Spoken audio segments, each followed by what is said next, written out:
દાતા તાલુકાના ભેમાળ ગામે માનવતાને શર્મસાર કરતો કિસ્સો સામે આવ્યો. લોકોના ટોળાએ નિર્દોષ વ્યક્તિને ચોર સમજીને માર માર્યો.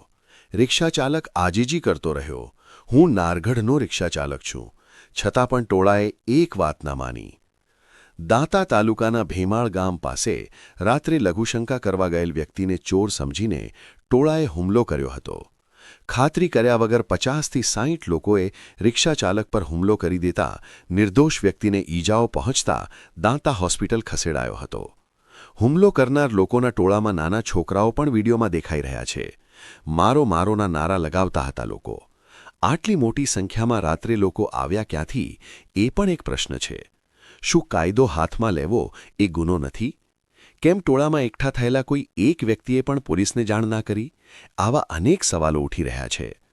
હાલમાં નિર્દોષ રિક્ષાચાલક દાંતા સિવિલ હોસ્પિટલમાં સારવાર ચાલી રહી છે.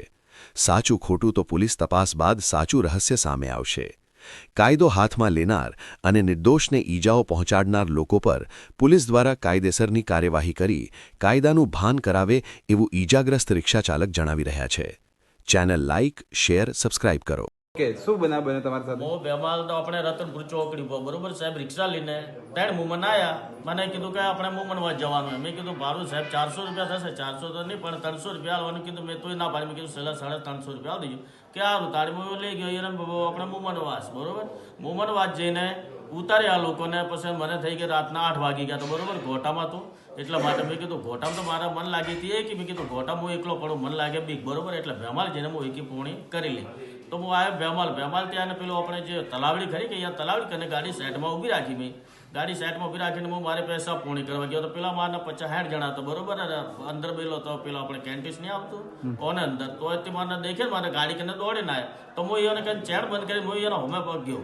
મેં કીધું હો થયું ભાઈ હો થયું.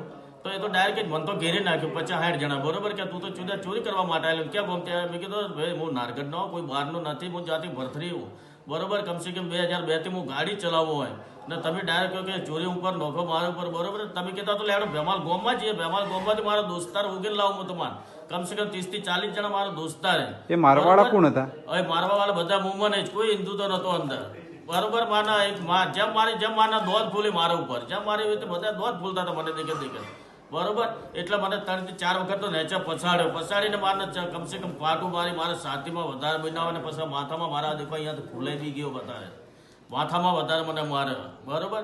મને રાતની પછી એમ કરીને મારા દોસ્તા 4-5 જણા આવ્યા ભેમાલથી મુમન બરોબર. આ લોકો કીધું કે આ છોકરો તો હમણાં વર્દી લઈને જતો હતો બરોબર આપણે સંબંધિત મેકવા માટે. તો તમે આ છોકરાને કેવી રીતે માર્યો?